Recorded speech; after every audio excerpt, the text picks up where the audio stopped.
হিন্দু পুরাণের প্রধান আরাধ্য তিনজন দেবতা হলেন ব্রহ্মা, বিষ্ণু ও শিব। ব্রহ্মা হলেন সংসারকে সৃষ্টিকর্তা, আর বিষ্ণু ভগবান হলেন সংসারের পালনকর্তা, এবং ভগবান শিবকে সংসারের ধ্বংসকর্তা বলা হয়েছে। এখন ব্রহ্মা গৌণ সৃষ্টিকর্তা হিসেবে মহাভারতে ও পুরাণে সবচেয়ে বেশি আলোচিত বর্ণিত রয়েছে। কিছু গ্রন্থ থেকে জানা গেছে যে ব্রহ্মার জন্ম ভগবান বিষ্ণুর নাভি থেকে বের হওয়া পদ্ম থেকে হয়েছে, এবং ভগবান ব্রহ্মার ক্রোধে শিবের জন্ম। এখন আজকের পর্বে আলোচ্য বিষয় এই যে তিনজন দেবতা, তার মধ্যে কার জন্ম আগে হয়েছে এবং কিভাবে ও কেন জন্ম হয়েছে, জন্মের পর কি কি কর্ম করেছেন, কেন এই তিনজন দেবতাকে আমরা পুজো করে থাকি। তো আজকের পর্ব খুবই গুরুত্বপূর্ণ, জানানোর চেষ্টা করব। দেখুন, ধর্মীয় তথ্যগুলি অবশ্যই আপনাদের অনুরোধ করব যে এই ধার্মিক কথা অনেক ধৈর্য ধরে আমাদের সাথে থেকে মনোযোগ দিয়ে শ্রবণ করা হলেই সংসারে মঙ্গলময় হবে। দেখুন, ভগবান নিজেই এই কথা দেবী পার্বতী মাকে বলেছিলেন যে আমার এই কথা যেই মনুষ্য ধৈর্য ধরে শ্রবণ করবে তাদের আমি সর্বত্র রক্ষা করব, এবং যে মানব কিছুক্ষণ শ্রবণ করবে তাদের আমি সর্বত্র বিপদে ফেলবো। সে যেই দেবতার পূজা অর্চনা করে থাকুক না কেন, কারণ আমি সর্বত্র সব দেবতা ও দেবীর মধ্যে বিরাজমান।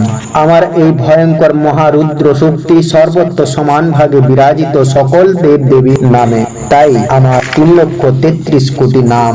তাই আপনাদের বিশেষ করে অনুরোধ করছি, এই পর্বের ভিডিওটি কেউ ছেড়ে যাবে না বা স্কিপ করে দেখবেন না, তাহলে ভগবান শিবের প্রকোপে অমঙ্গল দেখা দেবে। ব্রহ্মাণ্ড ছিল না যখন পুরাণে কথিত রয়েছে যিনি সূক্ষ্ম মূল প্রকৃতি, জগতের আদিভূতা সনাতনী, তিনি সাক্ষাৎ পরম ব্রহ্ম ও আমাদেরও উপাস্য দেবতা। যে রূপ এই ব্রহ্মাণ্ডের একমাত্র সৃষ্টিকর্তা, এই ব্রহ্মা পালনকর্তা, এই বিষ্ণু ও সংহারকর্তা, আমি মহেশ্বর।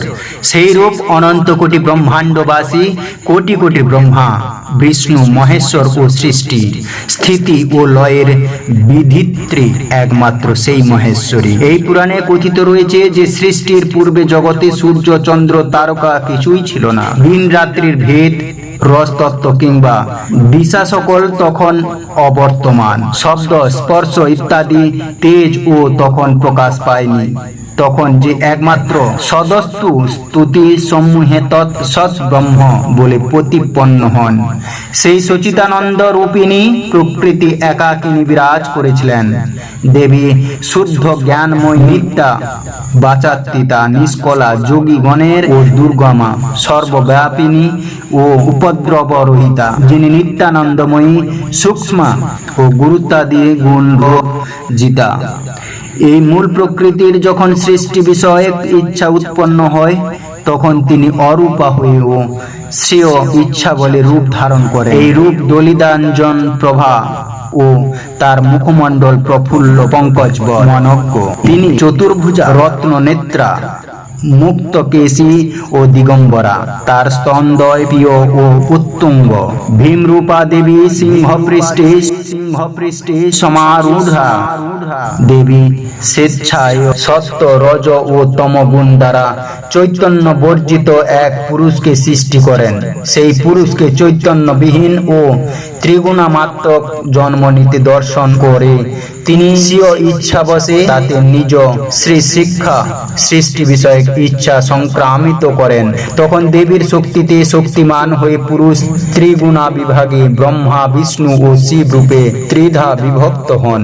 তথাপি সৃষ্টি কার্য পূর্ণ না হওয়াতে দেবী প্রকৃতি সেই পুরুষকে জীব ও পরম এই দুই ভাগে বিভক্ত করেন, এবং স্বয়ং মায়া, পরমা ও বিদ্যা রূপে ত্রিধা বিভক্ত হন। এই তৃতীয়া শক্তি বিদ্যা আবার পঞ্চধা হন, যথা গঙ্গা, দুর্গা, সাবিত্রী, লক্ষ্মী ও সরস্বতী।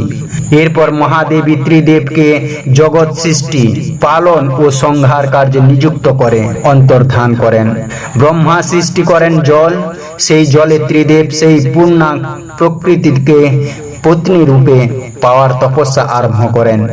দেবী তাদের তপবল পরীক্ষা করার উদ্দেশ্যে ব্রহ্মাণ্ড বৃক্ষ ভকারিণী এক ভয়ঙ্কর মূর্তি ধারণ পূর্বক সেথায় প্রকট হন। ব্রহ্মা ভয় বিহ্বল হয়ে চারদিকে মুখ ফেরাতে থাকেন, কিন্তু যেদিকেই তিনি তাকান সেই দিকেই দেবী অবস্থিতা। তিনি চতুরানন হন। বিষ্ণু ও সেই রূপ দর্শনে নয়ন মুদ্রিত করে জলমগ্ন হন।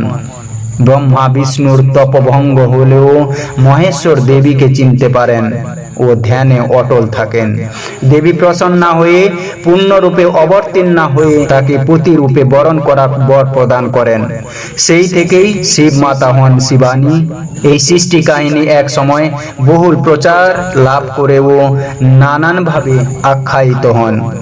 তবে মহাভাগবত ছাড়া অন্যান্য সর্বত্রই দেবী সব রূপ ধারণ পূর্বক জলে ভাসতে ভাসতে এসে ত্রিদেবের পরীক্ষা নেন।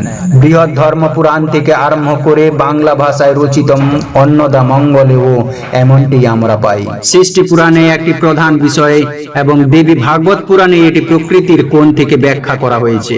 দেবী ব্রহ্মা বিষ্ণু ও শিবের কাছে সৃষ্টির সত্য প্রকাশ করেন যখন তারা তার সংকল্প থেকে তার আবাসে আসেন।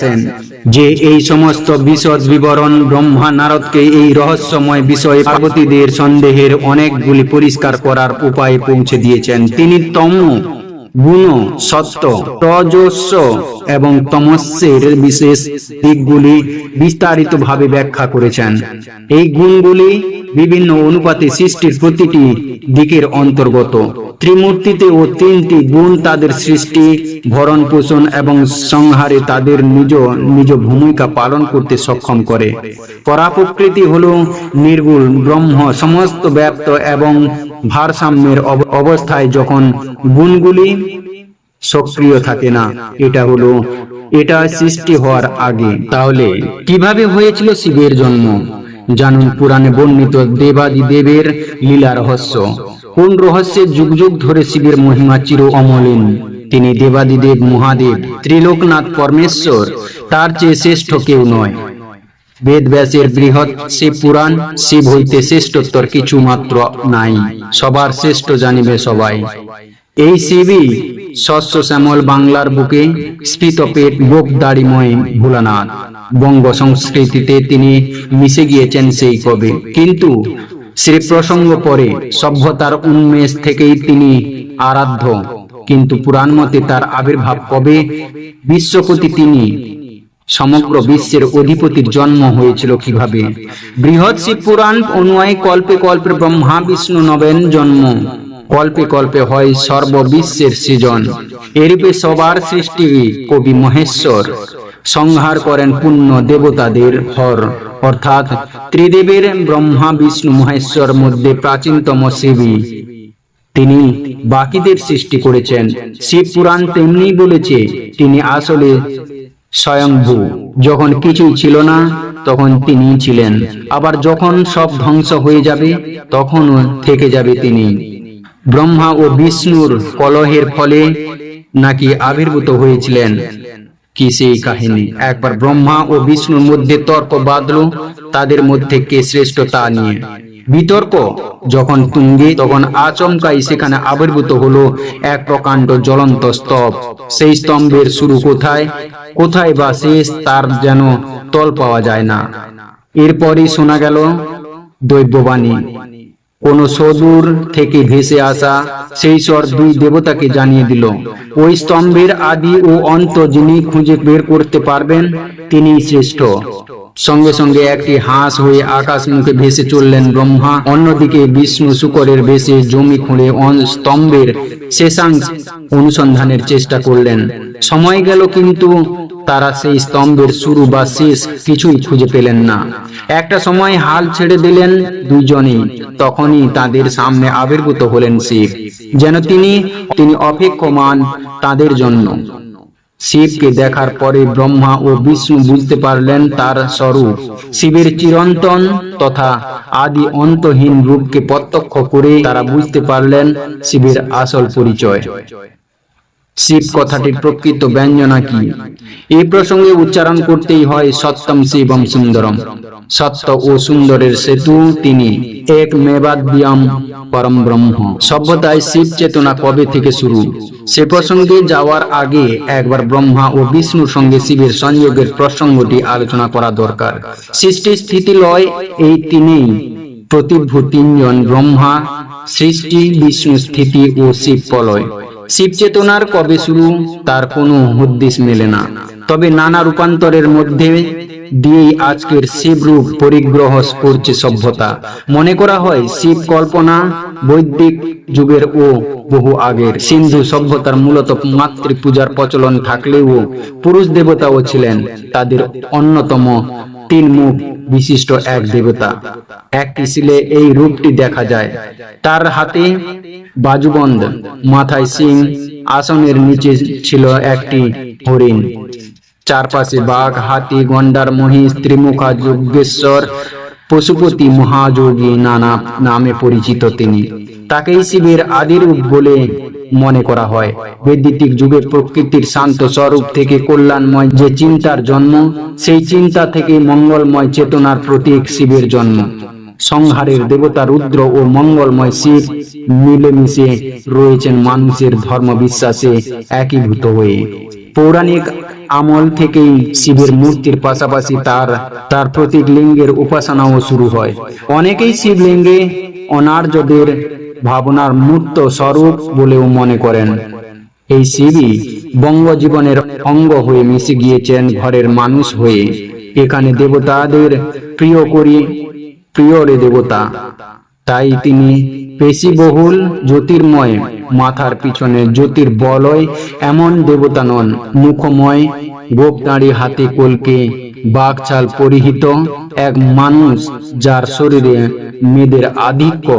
স্ফীত পেট দেখলে মনে হবে চিরচেনা কোনো মধ্যবয়সী বাঙালি পুরুষ বুঝি। বছরের এই সময়টাই তার আরাধনার মূল সময়। শিবরাত্রি থেকে নীল পুজো, গাজন, চড়ক নানাভাবে বঙ্গ সংস্কৃতি ও ধর্মীয় রীতিনীতির সঙ্গে সম্পৃক্ত তিনি। মধ্যযুগের মঙ্গল কাব্য ও লোক সংস্কৃতিতে তার রূপও অনেক। কোথাও তিনি পাঁচু ঠাকুর, কোথাও বা চাঁদ রায় কিংবা ধর্ম ঠাকুর, ক্ষেত্রপাল। মৎস্যজীবীদের কাছে তিনি মাকাল ঠাকুর। এই দেবতার অলৌকিক বিভার সঙ্গে মিশে গিয়েছে লৌকিক সংস্কৃতি। যেন বা ঘরের মানুষ শ্মশানে মশানে থাকে, ছাই ভস্য গায়ে মাখে। অন্নদা মঙ্গলেই রয়েছে অতি বড় বৃদ্ধ, পতি সিদ্ধিতে নিপুণ, কোনো গুণ নাহি তার কপালে আগুন। এই বহুল পরিচিত ব্যাজস্তুতির কথা কে না জানে, তাই ব্যাখ্যা নিষ্প্রয়োজন। হরে কৃষ্ণা, হরি বল, ওম নমঃ শিবায়।